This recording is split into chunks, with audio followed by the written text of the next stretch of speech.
So welcome everybody to Wildwood Park. I'm Judy Demashik. I am the owner of the zoo.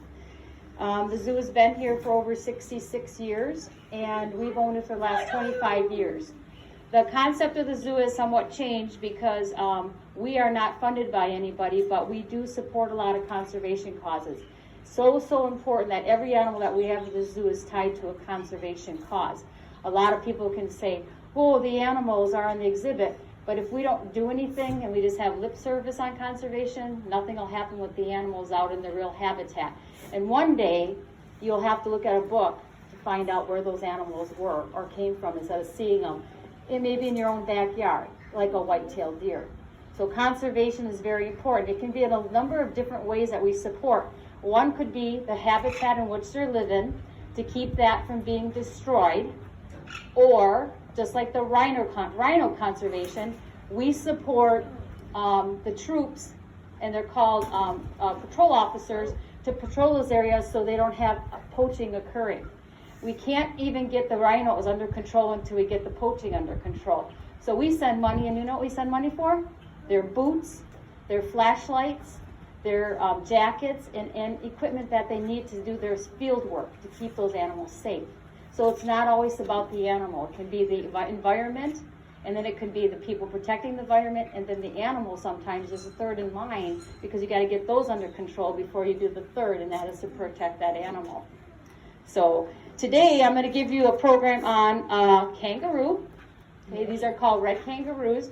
We do have them out in the park. They're over in the upper top area, we call the top barn area. And this is a little guy that's already peering out of his mom's pouch.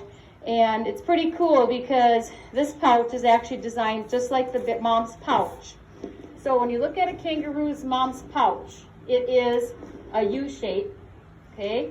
And the pouch is usually about 5 to 6 inches long. So then that baby is in there as it grows, it has some room to expand in there because kangaroos can get pretty big compared to a wallaby. And when they do start peering out and jumping out, they still continue to jump in and out of mom's pouch as long as she allows her to do that. So we're going to show you this guy from top to bottom. So I'm going to show you a picture of what he looked like when he was first born. And you're not going to believe the look. So this is when they were first born. And they do all of the development in their pouch. So we call that an incubator. So their pouch is their incubator. And when they're born, they're responsible to go into mom's pouch. So how they do it is the mom licks a warm path on her fur so that it follows it up into the pouch and it goes in. Once it goes in the pouch, it has to find the teat. And the teat, she has 2 on one side of her body and 2 on the other side in her lower stomach area. And the baby attaches to it. And when he attaches to it, the mom gorges her milk, which means it's like she blows it up like a balloon so that it stays in the baby's mouth. So that nipple is locked in the baby's mouth for about 70 days. And that's how she gets all of her nourishment or his nourishment. Even with her jumping around like she does, the nipple stays in the baby's mouth because of the gorging. Here is the baby a little bit more developed, but as you can see, the baby has no fur. Where are those big ears on this picture?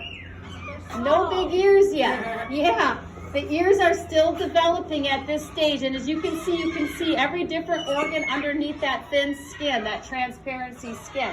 So it's really important. So they're really acclimated to staying in a pouch environment, and it's dark in there. So they don't have any sunlight or anything. It's very dark. And what mom's job is to do once they're in there and attach the nipple, she keeps it clean by licking it. And so there's no fur inside the pouch because if it was fur, it would be pretty hard to lick that through. It'll be all stuck in there and matted in there. So pretty convenient how it's all nice and skin in there, and it's very warm. You put your hand in there, it's almost like an incubator where it feels very warm and a constant temperature always for them to grow. They always have a solo baby, and when the baby is ready to come out, the mom still could have another baby attached to her nipple, and that's called a neonate. So this guy would be jumping in and out, and the other baby would be attached. Here would be the teat, would be attached just like this. Because when the baby's born, it's about the size of an almond. So very, very tiny. So if the baby would actually fall off, getting up to the nest of the mother's belly, do you think anybody would be able to see it if it fell on the ground? No.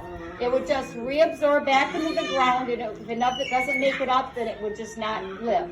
But you probably would never see it if you were on the ground coming upon it. It would just be blended in with all the stones in the ground. So how old is Kiefer? We have case for everybody, so his name is Kiefer. Kiefer's about 7 to 8 months old. That's when they explore and they want to go in and out of the pouch. Not too far from mom though, because they have to acquire noises like those noisy birds in there.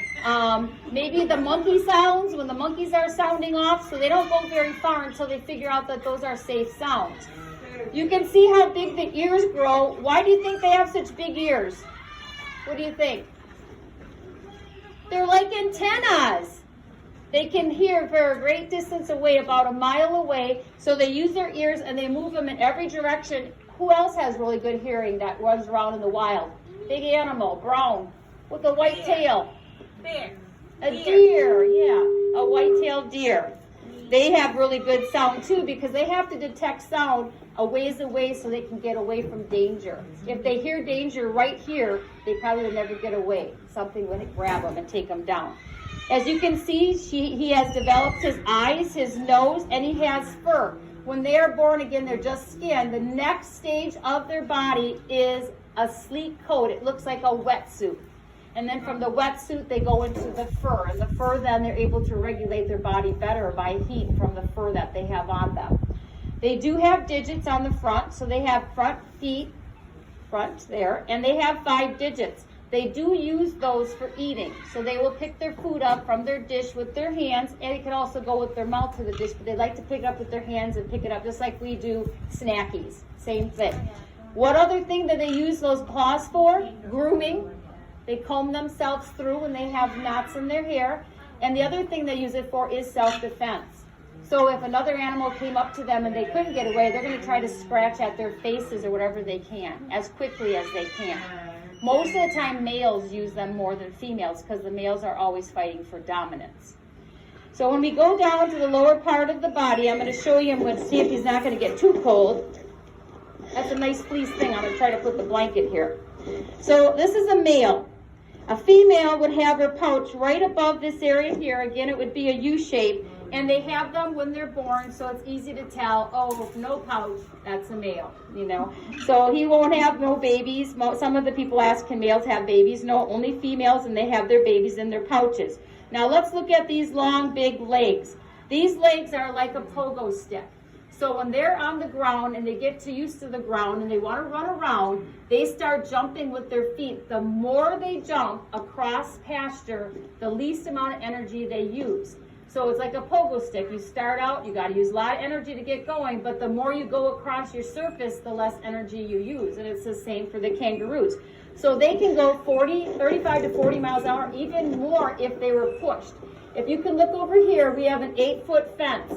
They cannot clear that just standing there and jumping over, but if they were running a great distance, they could clear that 8-foot fence over to the other side if they were forced.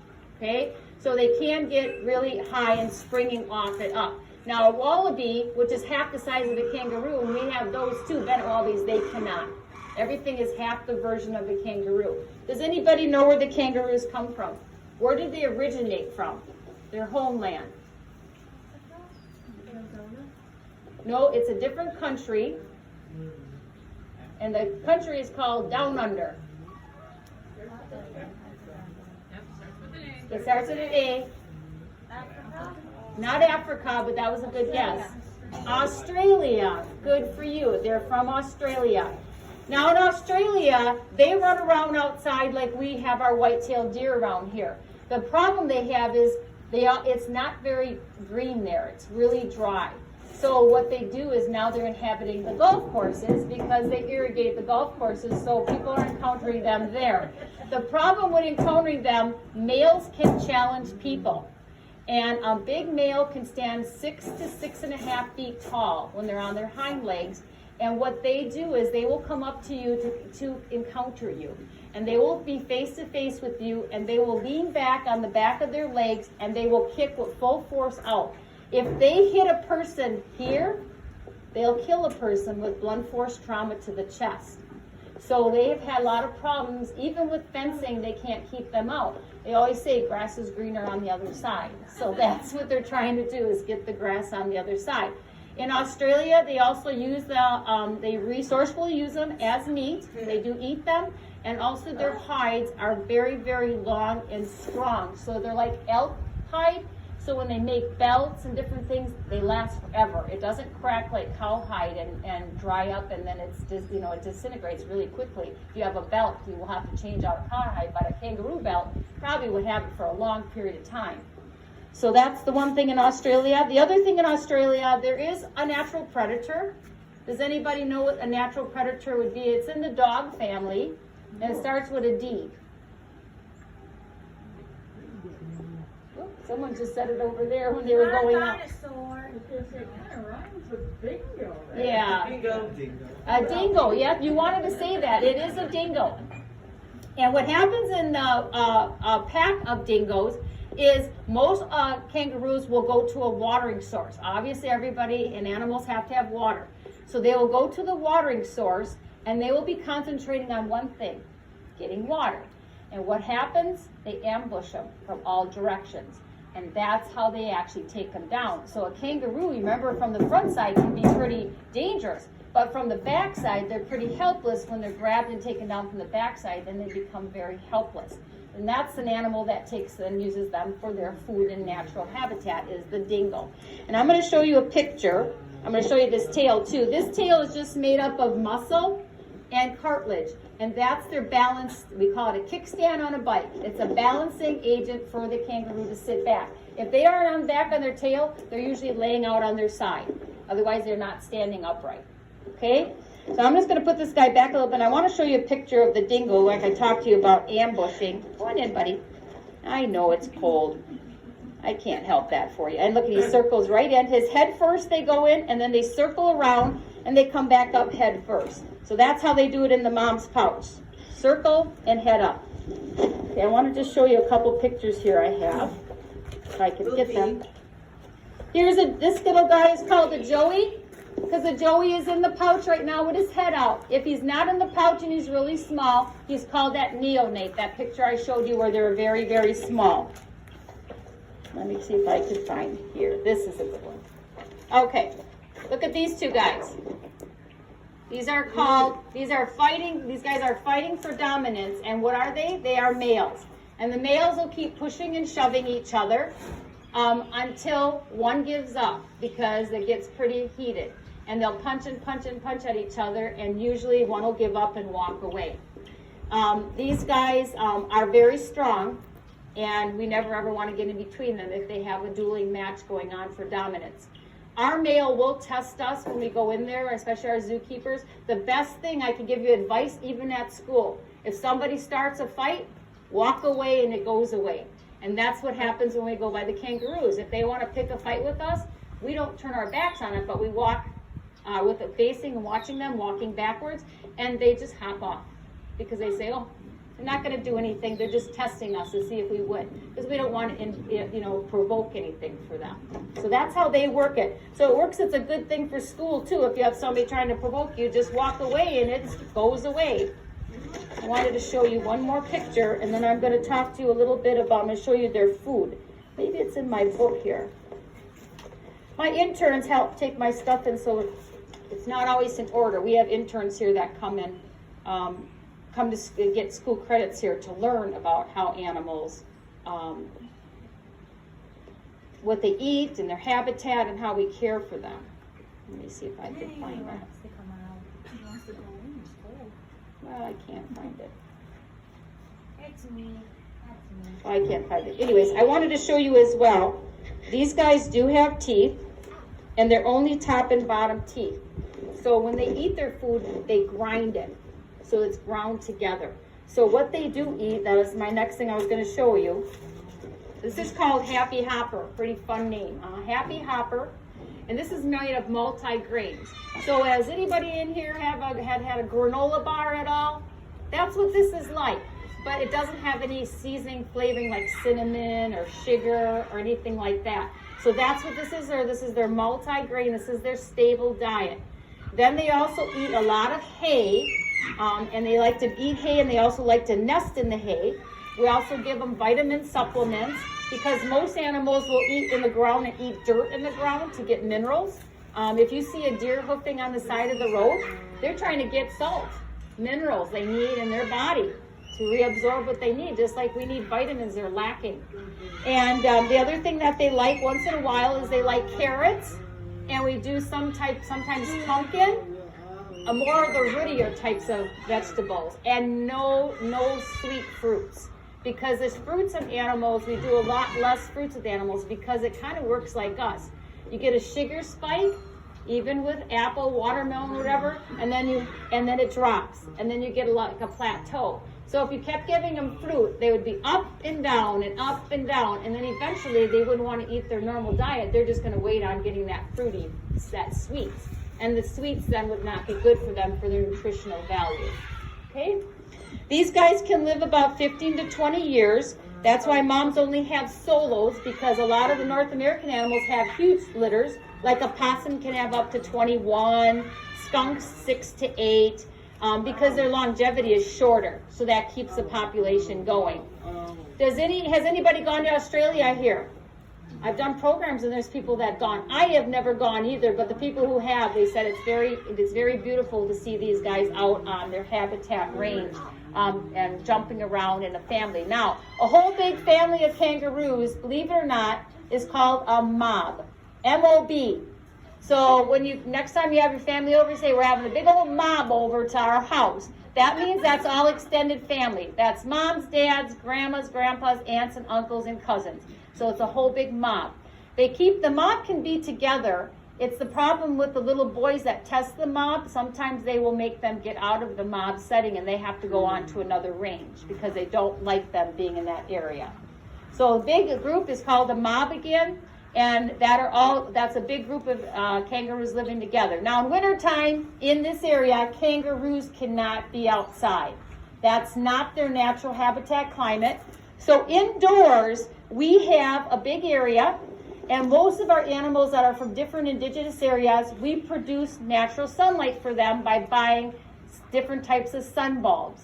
Believe it or not, we can get different sun bulbs that produce different types of sun rays for the animals. Because an African animal has a lot more intense sun for a longer duration than this northern area like we have. Sometimes we can go days without sun. The North American animals are used to that, but not African, Asian, and Australian types of animals. So we have lights on cycling so that they can get the right amount of sun when they need it each day. So that's how we work it for wintertime. And then when it gets to be a day or two, getting into spring, we start acclimating them to going outdoors. So they have a really, really cozy climate, maybe about 70 degrees. So every week we turn the temperature down 5 degrees till we have no heat in the barn any longer so they can get acclimated to going outside. Now in fall, it's different because fall they're outside, so they're acclimating as the fall days get shorter. And then then we just bring them in. But spring is tricky, especially this spring was very tricky on. And we have to have about 4 or 5 days where it's nice out, it's not cold. And then we have radiant heaters up there if they need to go underneath them to keep themselves warm. Like you have gloves, I could use some. Yeah, gives them a little extra warmth if they want to have the warmth. Okay, does anybody have any questions about the kangaroo?